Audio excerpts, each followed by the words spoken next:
അഷ്ടാംഗയോഗം അത് മനസ്സിന് വേണ്ടിയിട്ടുള്ള കോഴ്സാണ്.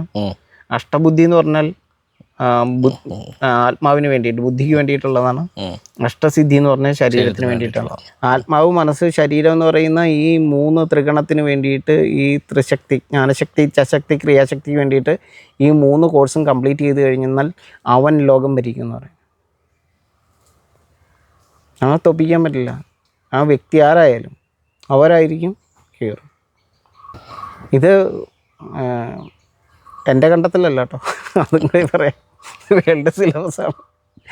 നമ്മളുടെ ആചാര്യന്മാരെല്ലാവരും ഇത് പഠിച്ചവർ മാത്രമേ ആചാര്യന്മാരായിട്ടുള്ളൂ. യേശു ആയാലും ഏത് ആചാര്യന്മാരായാലും ഈ സിസ്റ്റം എപ്പോൾ കിട്ടിയോ അപ്പോൾ ആൾ മാറും. ഇത് നിസ്സാരമല്ല. അടുത്ത് നമുക്ക് ഈ സിലബസ് തുടങ്ങാം.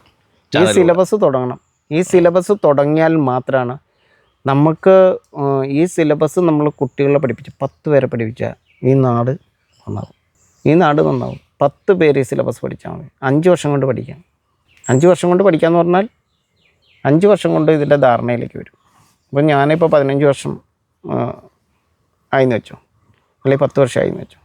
10 വർഷം കൊണ്ട് എനിക്ക് എൻ്റെ ലൈഫിനെ മാറ്റിമറിക്കാൻ പറ്റുമെന്നുണ്ടെങ്കിൽ ആ കുട്ടികളൊരു 10-20 വർഷം കഴിയുമ്പോൾ എന്തായിരിക്കും? അപ്പോൾ അതുകൊണ്ട് ഞാൻ പറയുകയാണ്, ഈ സിലബസ് ഇതാണ് പഠിക്കേണ്ടത്. അല്ലാണ്ട് നമ്മൾ സിദ്ധനാവില്ല, അല്ലാണ്ട് യോഗിയാവില്ല, അല്ലാണ്ട് ഫിലോസഫറും ആവില്ല. ഈ തലം നമ്മൾ ശരിക്കും ഇതാണ് വേദരഹസ്യം, അവതാരം എന്ന് പറഞ്ഞ സംഭവം.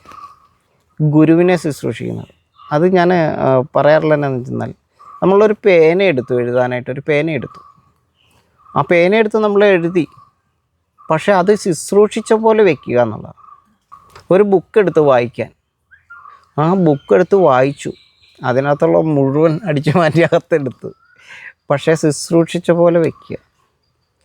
നമ്മളൊരു പാത്രം എടുത്തു, നമ്മളതിനകത്ത് ഫുഡ് കഴിച്ചു, അത് ശുശ്രൂഷിക്കുന്നത് പോലെ യഥാസ്ഥാനത്ത് വയ്ക്കുക. അങ്ങനെ നമ്മൾ എന്തെടുത്താലും ശുശ്രൂഷ മാർഗത്തിൽ കാണുക എന്ന് പറയാം. ഗുരുവിൽ നിന്ന് അറിവ് മുഴുവൻ നമ്മൾ ആർജിച്ചെടുത്തു, പക്ഷേ അദ്ദേഹത്തെ ശുശ്രൂഷിച്ചുകൊണ്ടായിരിക്കണം, അല്ലാണ്ട് അദ്ദേഹത്തിനെതിരെ സമരം ചെയ്തുകൊണ്ടോ അദ്ദേഹത്തിനെ പൂട്ടിയിട്ടുകൊണ്ടോ ആവരുത്. എന്തും അങ്ങനെയായിരിക്കണം. അച്ഛനോടും അമ്മയോടും നമ്മുടെ മക്കളോടും ഈവൻ ജനങ്ങളോടെല്ലാം, പ്രജാലോകത്തോടെല്ലാം ഇതേ രീതിയിലൊരു രാജാവും പ്രജകളും എല്ലാം ഇതേ രീതിയിലാകുമ്പോൾ ലോകം എത്ര ഭംഗിയായിരിക്കും.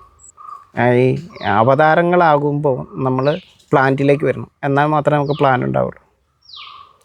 ഭഗവാൻ ശ്രീരാമചന്ദ്രൻ മഹാവൃക്ഷ പ്രകൃതിയുടെ അവതാരമാണ് എന്ന് പറയുന്നത്, വൈഷ്ണവ അവതാരമാണ് എന്ന് പറയുന്നത് അവിടെയാണ്.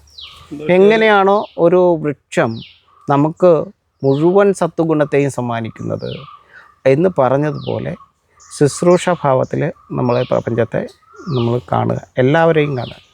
നമ്മൾ ജന്തുലോകം എന്ന് പറഞ്ഞാൽ നാരികളാണ്, അത് പുരുഷനുമെല്ലാം ആ നാരീവംശത്തിൽ പെടും ജന്തുലോകത്തിലേക്ക് വരുമ്പോൾ. അപ്പോൾ ഈ പുരുഷനാവുന്നത് എങ്ങനെയാണെന്ന് പറയും, നാരി അല്ലാതാവുന്നത് ഈ നരൻ എന്ന് പറഞ്ഞാൽ ഈ വൃക്ഷലോകമാണ്.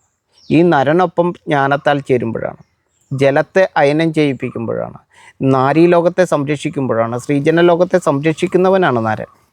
വൃക്ഷം ജലത്താൽ സംരക്ഷിക്കപ്പെടുന്നവളാണ്. ജലത്തെ പാനം ചെയ്യുന്നവരും പകരുന്നവരും ജലം കൈകാര്യം ചെയ്യുന്നവരും ജലമില്ലെങ്കിൽ വാടിപ്പോകുന്നവരുമാണ് നാരീലോകം. വെള്ളം കിട്ടിയില്ലെങ്കിൽ വാടിപ്പോകും. നരൻ അങ്ങനെയല്ല, വെള്ളത്തെ ഇവിടെ കൊണ്ടുവരും. ഈ വൃക്ഷം ഇവിടെ നിന്നാൽ ഈ കടലിൽ കിടക്കുന്ന ജലത്തെ ഇവിടെ കൊണ്ടുവരും. അതാണ് നരൻ. അപ്പോൾ ഈ നാരി നടിക്കണമെങ്കിൽ, ജന്തുലോകം നടിക്കണമെങ്കിൽ, ജന്തുലോകം എന്ന് പറഞ്ഞാൽ ചെറിയ ഉറുമ്പ് തൊട്ടുള്ള സകല ജീവലോകവും, ചരിക്കുന്ന എല്ലാ ജീവലോകവും നടിക്കണമെങ്കിൽ നായകനായിട്ട് വൃക്ഷലോകം ഉണ്ടാവണം. നായകൻ ഇവിടെ ഇല്ലെങ്കിൽ നാരിക്ക് നടിക്കാൻ പറ്റില്ല. നാരി നടിച്ചിടം മുടിയെന്ന് കേട്ടിട്ടുണ്ട്. നായകനായിട്ട് വൃക്ഷലോകം ഉണ്ടെങ്കിലേ നാരിക്ക് നടിക്കാൻ പറ്റുള്ളൂ. നഗരം നരകമാകുന്നത് വൃക്ഷം കുറയുമ്പോഴാണ്. അപ്പോൾ ശരിക്കും പറഞ്ഞാൽ നമ്മളുടെ നഗരങ്ങളിലെല്ലാം വൃക്ഷപരിപാലനം ചെയ്തുകൊണ്ട്, ഉദ്യാനങ്ങളെ സൃഷ്ടിച്ചുകൊണ്ട് നഗരത്തെ നരകമാകാതെ സ്വർഗമാക്കാൻ പറ്റും. ഈ സിലബസ് മാറിക്കഴിഞ്ഞാൽ പെട്ടെന്ന് മാലിന്യ കൂമ്പാരമായിട്ട് നഗരങ്ങൾ മാറും. ഇപ്പം അങ്ങനെ മാറിയിട്ടില്ലേ? ഉണ്ട്. അപ്പോൾ ഈ മാലിന്യത്തെ മുഴുവൻ മൂല്യമുള്ളതാക്കുന്നത് സസ്യപ്രകൃതിയാണ്. നമ്മൾ മാലിന്യത്തെയാണ് കൊടുക്കുന്നത്, എന്നിട്ട് നമ്മൾ മൂല്യത്തെ വാങ്ങിക്കുന്നത്. ഇതൊരു കൊടുക്കൽ വാങ്ങൽ ബന്ധമാണ്. നിങ്ങളെപ്പോലുള്ളവർ പ്രത്യേകിച്ച് പഠിച്ചിരിക്കേണ്ട ഒരു കാര്യം എന്ന് പറഞ്ഞാൽ, കാർബൺ ഡൈ ഓക്സൈഡിനെ നമ്മൾ കൊടുത്തിട്ടാണ് ഓക്സിജനെ വാങ്ങിക്കുന്നത്. ഇവർക്ക് പരാഗണം നടത്തി കൊടുത്തിട്ട് രജോ ഗുണത്തെ കൊടുത്തിട്ടാണ് സത്വഗുണത്തെ നമ്മൾ വാങ്ങിക്കുന്നത്. നമ്മൾ ചരിക്കുന്നതിന് കാരണം ഇവർ ചരിക്കാതെ നിൽക്കുന്നതാണ്. നമുക്ക് സുഗന്ധത്തെ തരുന്നത് നമ്മൾ ദുർഗന്ധത്തെ കൊടുത്തിട്ടാണ്. ഈ ഒരു കൊടുക്കൽ വാങ്ങൽ പ്രക്രിയയിലൂടെയാണ് പ്രപഞ്ചം പോകുന്നത്. അപ്പോൾ ഈ കൊടുക്കാനും വാങ്ങാനും ആളില്ലെങ്കിലോ, നമുക്ക് മുഴുവൻ ജീവനാംശം കിട്ടുന്നത് ഇവിടുന്നാണ്. നമ്മൾ കുടിക്കുന്ന ജലം തൊട്ട് കഴിക്കുന്ന ഫുഡ് മുതൽ മുഴുവൻ ആയുസ്സും ആരോഗ്യവും ഔഷധവും എല്ലാം ഇദ്ദേഹത്തിൻ്റെതാണ്. ഇദ്ദേഹത്തിൻ്റെ പ്രോഡക്റ്റാണ് നമ്മൾ ഉപയോഗിക്കുന്ന മുഴുവൻ, അതല്ലാതെ ഒന്നുമില്ല. അപ്പോൾ ഇദ്ദേഹം ഇല്ലെങ്കിലോ, ഈ വൃക്ഷമില്ലെങ്കിലോ നമ്മളില്ല. അപ്പം നമ്മൾ ആ ഒരു സിലബസ് നമ്മളുടെ കുട്ടികളിലേക്ക് എത്തിക്കണം. അതിനാണ് വനപരിപാലനത്തിന് പ്രാധാന്യം നമ്മളുടെ ഈ ഭാരതം പറയുന്നത്. വാനപ്രസ്ഥം എന്ന് പറയുന്ന സിലബസ് തന്നെ അതാണ്. പുരുഷാർത്ഥം അനുസരിച്ചിട്ടാണ് പോണത്.